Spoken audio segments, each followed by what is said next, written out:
आज Doubtnut app download करें। Doubtnut पर अपने सभी गणित, रसायन विज्ञान, भौतिक विज्ञान और जीव विज्ञान के डाउट्स का करो सफाया। बस प्रश्न की फोटो खींचो, एक ही प्रश्न को क्रॉप करो और तुरंत वीडियो सोल्यूशन पाओ। अभी डाउनलोड करें। जैसा कि प्रश्न में दिया गया है, प्रश्न में हमें अभिकथन और तर्क दिए गए हैं। अभिकथन में कहा कि वॉन आर्कल विधि जिंक के शोधन के लिए प्रयुक्त की जाती है, और तर्क में कहा कि इस विधि में अशुद्ध धातु को आश्रित के रूप में शुद्ध धातु प्राप्त करने हेतु वाष्पित किया जाता है। तो प्रश्न में जैसा कि हम देख सकते हैं, अभिकथन और तर्क दिए थे और 4 विकल्प दिए गए, इनमें से कोई एक विकल्प सत्य है।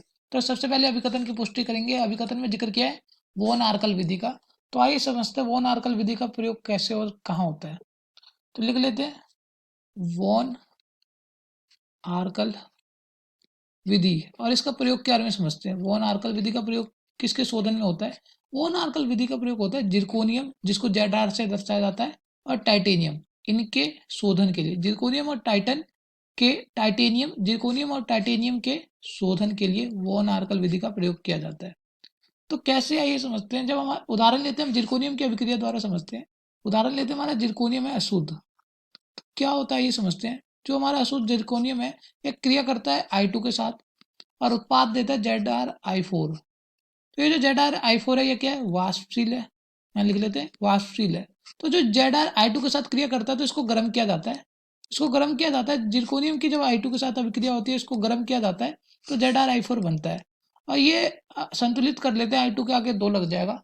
अब ये जो वाष्पशील ZrI4 बना है ना, अब ये क्या करेगा, ये आगे यहाँ पे ZrI4 ये है, इसको हम गर्म करेंगे। तो अगर इसको गर्म किया जाए 1800 केल्विन पर, लिख लेते हैं 1800 केल्विन पर, तो ये देता है ZR और साथ में 2I2। तो अब जो जिरकोनियम मिला है ना हमें, यह जिरकोनियम हमारा शुद्ध होता है। यह जिरकोनियम क्या होता है? शुद्ध होता है। और यही हूबहू ऐसी अभिक्रिया होगी टाइटेनियम की भी, जो हम यहाँ पे देख लेते हैं। टाइटेनियम जब 2I2 से क्रिया करता है, तो उत्पाद देता है TiI4। तो ये क्या होता है? ये वाष्पशील होता है। यह जब टाइटेनियम जो क्रिया करता है, यह भी इसको गर्म किया जाता है I2 के साथ, तब TiI4 बनता है। ये जो TiI4 बनता है, यह क्रिया, इसको जब गर्म किया जाए 1800 केल्विन पर, तो कर देते हैं, तो यह देता है हमें Ti प्लस 2I2। और ये जो टाइटेनियम बनता है, यह क्या बनता है? यह बनता है शुद्ध। और हमें यही चाहिए था। तो क्या हुआ यहाँ पे, यहाँ से हमें क्या पता चला? यहाँ से यह पता चला कि वॉन आर्कल विधि का प्रयोग कहाँ होता है? जिरकोनियम और टाइटेनियम के शोधन के लिए। जिरकोनियम, यहाँ अंत में हमें जिरकोनियम शुद्ध मिल रहा है और टाइटेनियम शुद्ध मिल रहा है। अब चलते हैं प्रश्न की तरफ। वॉन आर्कल विधि के बारे में तो समझ लिए, अब चलते हैं प्रश्न की तरफ। अब प्रश्न को हल करते हैं। तो जैसा कि देख सकते हैं, अभिकथन में कहा था वॉन आर्कल विधि जिंक के शोधन के लिए प्रयुक्त की जाती है। तो हमारा अभिकथन गलत है। अभिकथन में जिक्र किया गया है जिंक का, जिसको Zn से दर्शाया जाता है। लेकिन वॉन आर्कल विधि का प्रयोग किसके लिए होता है? जिरकोनियम और टाइटेनियम के शोधन के लिए। जैसा कि अभी हमने नीचे पढ़ा था, देख सकते हैं, इसका प्रयोग होता है जिरकोनियम और टाइटेनियम के शोधन के लिए, हमने लिखा भी है।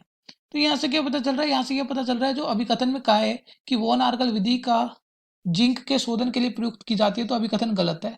तर्क में चलते हैं। तर्क में जिक्र किया कि इस विधि में अशुद्ध धातु को आश्रित के रूप में शुद्ध धातु प्राप्त करने हेतु वाष्पित किया जाता है। तो हमारा तर्क भी गलत है। क्यों? क्योंकि यहाँ पे क्या कहा है? यहाँ पे कहा है कि अशुद्ध धातु को आश्रित के रूप में। तो यहाँ पे आश्रित नहीं होता, संघनन नहीं होता। यहाँ पे क्या होता है? अशुद्ध धातु को क्या किया जाता है? गर्म किया जाता है। जैसा कि हम देख सकते हैं, आश्रित नहीं किया जाता, गर्म किया जा सकता है। अगर हम देखें तो क्या हुआ था, जो हमारा जिरकोनियम था, इसको I2 के साथ क्रिया की थी, तो यहाँ पे क्या हुआ था? गर्म किया गया था। तब हमें वाष्पशील ZrI4 मिला। फिर ZrI4 को भी गर्म किया गया, तो यह हमें क्या देता है? शुद्ध जिरकोनियम और साथ में I2। और यही टाइटेनियम के साथ भी होता है। तो यहाँ से क्या पता चल रहा है? यहाँ से यह पता चल रहा है, जो तर्क में कहा है कि इस विधि में अशुद्ध धातु को आश्रित के रूप में शुद्ध धातु प्राप्त करने के हेतु वाष्पित किया जाता है, ये गलत है। आश्रित नहीं होता, गर्म किया जाता है अशुद्ध धातु को। तो यहाँ से क्या पता चल रहा है? यहाँ से यह पता चल रहा है कि हमारा अभिकथन भी गलत है, तर्क भी गलत है। तो इसलिए इस प्रश्न का सही उत्तर है चौथा विकल्प, क्योंकि चौथे विकल्प में दिया अभिकथन और तर्क दोनों गलत है, और यहाँ होता है हमारा प्रश्न हल। इस प्रश्न का सही उत्तर है चौथा विकल्प। कक्षा 6 से 12वीं से लेकर नीट, IIT, JEE वो एडवांस के लेवल तक 1 करोड़ से ज्यादा छात्रों का भरोसा। आज ही डाउनलोड करें डाउटनेट ऐप या व्हाट्सएप करें अपने सारे डाउट्स 8400 400 400 पर।